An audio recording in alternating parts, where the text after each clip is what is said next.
Saludos, estimados estudiantes. Vamos a ver hoy la unidad número 6. Esta será nuestra última unidad de nuestra materia de patología y mantenimiento de edificios. Bien, vamos a iniciar con el tema de revestimientos tradicionales, patología y reparación. Hablo de las humedades, en la humedad de la obra, en los revestimientos. La humedad suele surgir como consecuencia de la aplicación de un acabado superficial antes de conseguir el secado suficiente del soporte. Por lo tanto, por principio, la reparación se va a encaminar al adecuado secamiento de dicho cerramiento a fin de alcanzar su equilibrio correcto. El secado. A efectos de reparación, el primer paso a seguir es el de analizar si el acabado debe o no debe eliminarse. Y luego vemos el acabado final. Al eliminar la causa origen de la lesión, se podrá proceder a la corrección del efecto. Tenemos humedades por filtración, que se trata de una lesión muy típica por ser poroso el carácter de la mayoría de los materiales empleados. Tenemos la anulación de la causa y reparación de los efectos. Tenemos las humedades por efecto capilar, donde la anulación de las causas, para los casos de humedad del suelo, se contemplan tres tipos de actuación sujetas a las circunstancias constructivas y a la ubicación de los elementos. Primero, vamos a intentar con drenajes, ¿bien? Luego barreras impermeables, y por último, incrementar la inclinación de la plataforma exterior. Luego se hace la reparación del efecto capilar, donde se va a actuar dependiendo de la mancha. Si hay muchas manchas de humedad, pues realizar la limpieza que se debe realizar acá. Y depósito, que se va a tratar como una lesión física y actuaremos según lo indican las actuaciones en reparación de suciedades.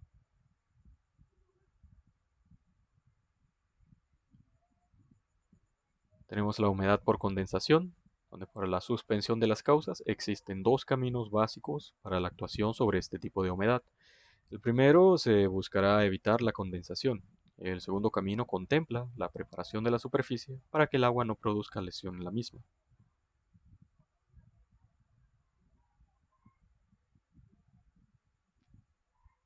Reparación del efecto. Para los casos de manchas o desprendimientos sobre superficies porosas a causa de la condensación por el incremento del aislamiento o aumento de la ventilación, tendrán que repararse mediante la reposición de los acabados en cuestión.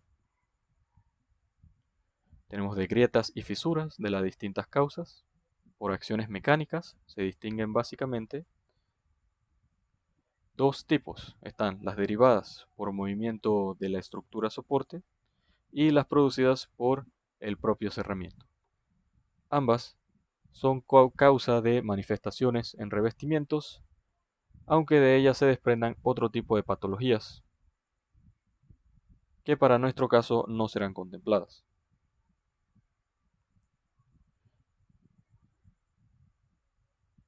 Tenemos originadas por errores del proyecto, que se clasifican como causa indirecta y dan origen a distintos tipos de grietas.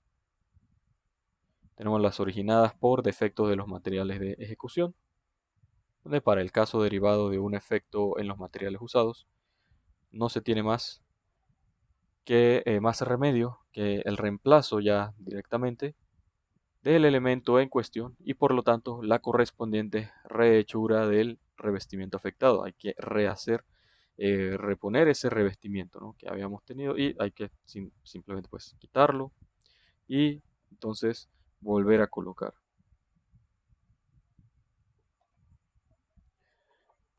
De los efectos. Cuando la fisura es simple reflejo de la grieta del soporte, su reparación será simultánea con esta.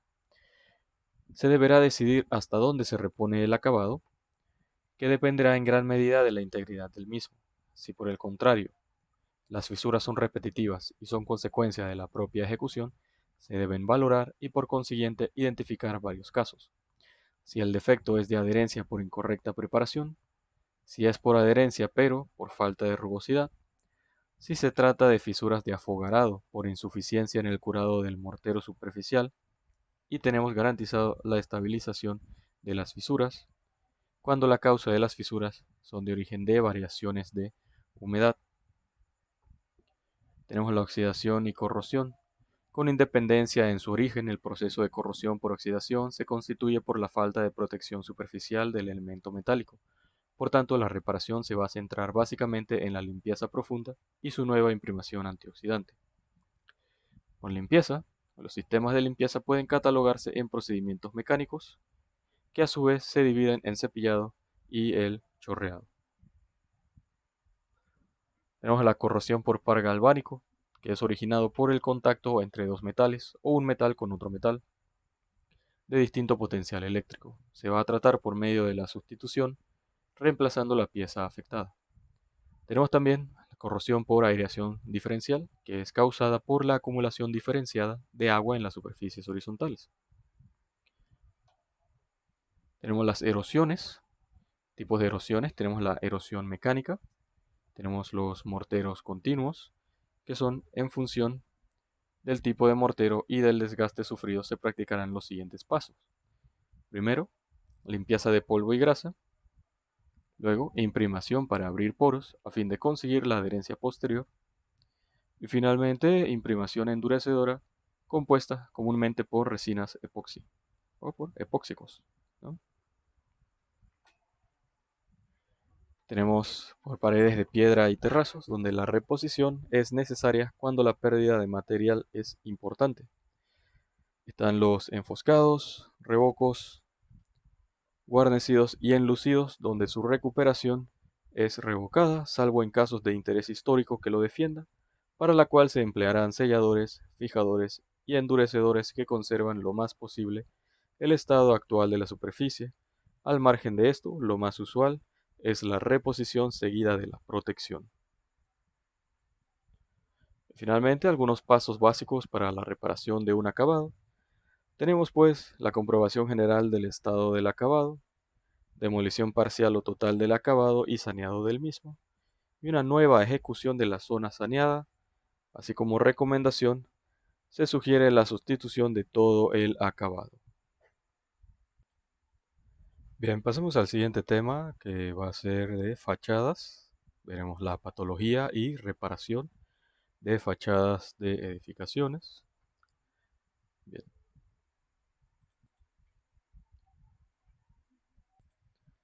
Bien, a modo de introducción, la rehabilitación de fachadas es algo a lo que antes o después todos los edificios tienen que enfrentarse con el paso del tiempo. Las consecuencias derivadas de una mala conservación o del deterioro provocado por distintos factores puede provocar problemas no solo para la seguridad de la construcción, sino también para la integridad de sus propios habitantes o los transeúntes que se mueven en torno a ella. Por este motivo es importante conocer los problemas más comunes que suelen afectar a los inmuebles. En la mayoría de los casos, estos suelen estar motivados por errores de diseño o de ejecución de obra que se ven agravados por falta de mantenimiento en los mismos. A esto se une también el transcurso del tiempo, que hace mella intensificando las consecuencias. Es aquí donde juega un papel fundamental la previsión, ya que una patología constructiva detectada y resuelta con antelación permite reparaciones más económicas y mayores garantías de seguridad y habitabilidad. La proximidad al mar, como ocurre de forma muy común, ¿no? en nuestra ciudad, aquí en Panamá, humedades, lluvias, defectos de impermeabilización, malas compactaciones del terreno, cambios térmicos, contaminación atmosférica y más generalmente fallos de diseño, ejecución y o mantenimiento suelen ser factores que motivan la restauración de edificios, tanto de su fachada como de otras partes. Bien, lo que estábamos mencionando hace un rato. Bien, el análisis por parte de un técnico especialista es clave, pero hay algunos indicios que a simple vista pueden ponernos en alerta sobre la necesidad de llevar a cabo una inspección a fondo. Entre estos se encuentran, si encontramos que se está desconchando una pared, la pintura, el desprendimiento de aplacados, si vemos que hay grietas en las paredes o tabiques, si vemos, por ejemplo, oxidación de elementos metálicos, hundimientos en pavimentos o hundimientos en piscinas, ¿no? En dado caso tenemos piscinas en estos edificios. Si vemos deformaciones, humedades en cualquier zona de nuestra edificación, ¿no? Entonces, Una vez diagnosticados todas estas patologías, es importante contactar con empresas especializadas para actuar sobre las causas y las consecuencias si no se acomete la rehabilitación de fachadas. Haciendo un símil, las causas pueden ser defectos de impermeabilización que permiten la entrada de agua a un elemento estructural. La consecuencia es el propio daño en dicho elemento, que suele ser de mayor entidad que la propia causa. Entonces, en todo proceso de rehabilitación de fachadas con lesiones de comunidades de propietarios, es importante distinguir entre lo que serían lesiones propiamente dichas y lo que sería la patología que afecta a la fachada. Igualmente es importante tener en cuenta cuál es el origen o causa de la lesión, puesto que si no se averigua el mismo y se subsana a tiempo, no se podrá erradicar la patología que afecta a la fachada. Por lo tanto, en toda rehabilitación de una fachada hay que empezar por un diagnóstico preciso de la patología de la fachada, que incluya la descripción de todas las lesiones presentes y el origen o causa de las mismas. Entonces vamos a la parte de la patología.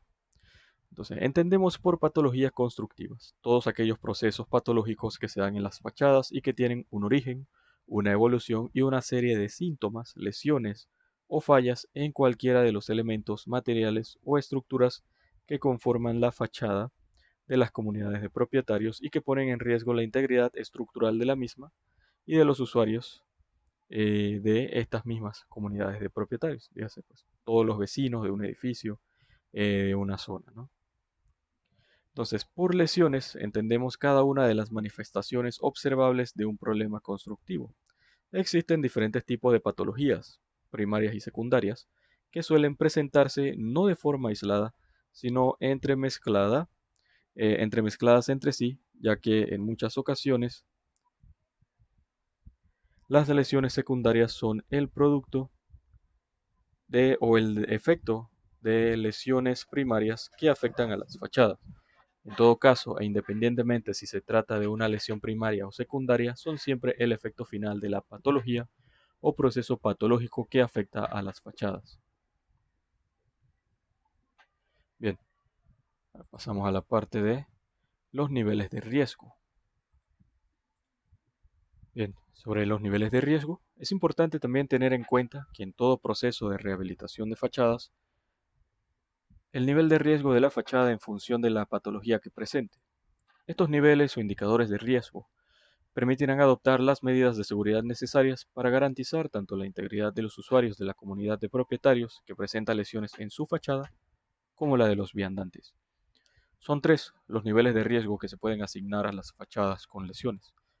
Tenemos el riesgo de primer grado, que afecta solo al aspecto estético, no resulta por tanto peligroso y basta unas pocas medidas de mantenimiento preventivo para evitar pasar al nivel superior de riesgo, que aquí entraría entonces el riesgo de segundo grado. Son aquellos que no suponen un riesgo importante para la estabilidad estructural del edificio o de sus habitantes, pero sí afectan a la salubridad y funcionalidad y requieren una intervención correctiva y rehabilitación de la fachada, pero no es de carácter urgente. Y luego tenemos el riesgo de tercer grado. En el riesgo de tercer grado, las lesiones y patologías que presenta la fachada suponen un peligro inminente y generalizado, tanto para la estabilidad del edificio como para las personas. En este caso, se hace necesario la realización de obras de rehabilitación de las fachadas urgentes. Este sí es de carácter urgente. Respecto a los problemas más habituales, una fachada juega también un papel importante en el balance energético del edificio. En función de su diseño y construcción, favorece a que el edificio cuente con una buena envolvente térmica o por el contrario puede sufrir de defectos que desencadenen patologías como puentes térmicos.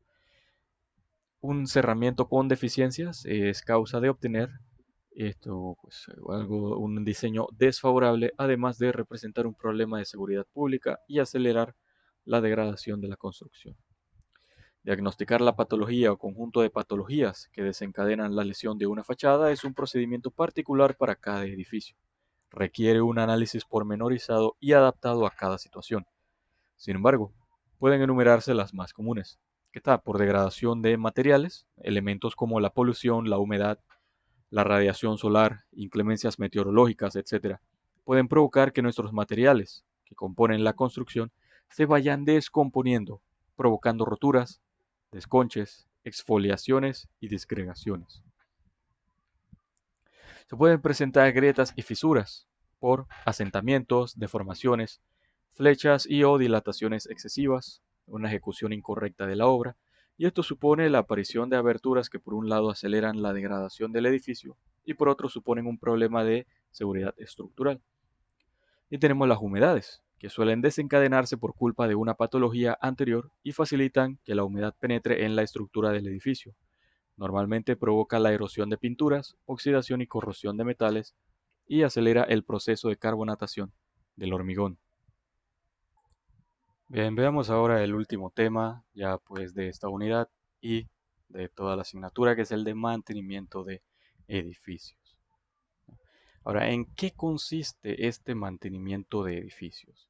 Mantenimiento integral de un edificio consiste en la realización de todas las acciones necesarias para cuidar y proteger el estado del inmueble, de tal manera que éste conserve su más óptimo aspecto físico y continúe tras el paso del tiempo aportando las mismas prestaciones funcionales de su origen.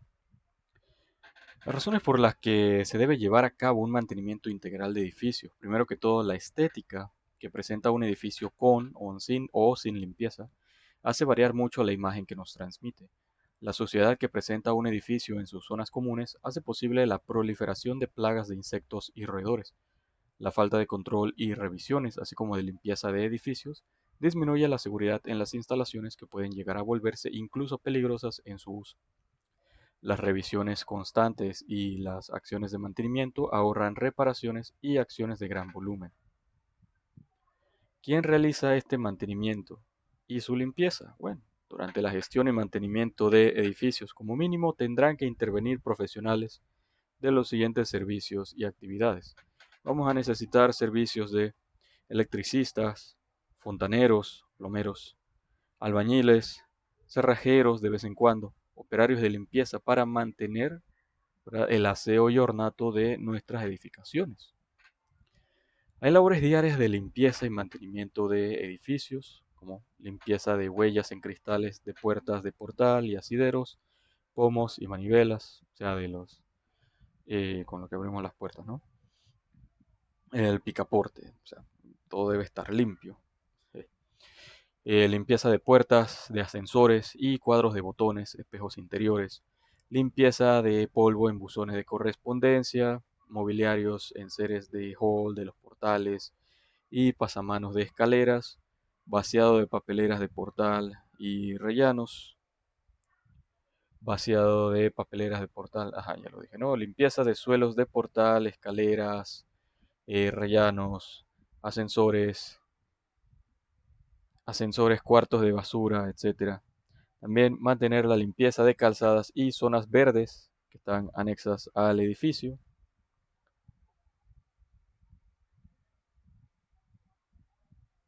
Barrido de estacionamientos, de parkings, ¿no? Rampas de acceso, vaciados de papeleras, etcétera. Tenemos las tareas diarias de mantenimiento de edificios. Seguimos con servicios de conserjería, seguridad, control de acceso de edificios, revisión de cerraduras y sistemas de aperturas de portales, escaleras, ascensores, garajes, engrase, corrección de deficiencias si hay alguna, revisión de iluminación de portales, escaleras, ascensores, rellanos con cambios de lámparas fundidas cada vez que sea necesario. Vamos a necesitar también pues revisar el desplazamiento de cubos desde cuartos de basuras al punto de recogidas en las calles y posterior recogida de esos mismos cubos para guardar nuevamente en el cuarto. Mantenimiento y cuidado de plantas de portal y rellanos.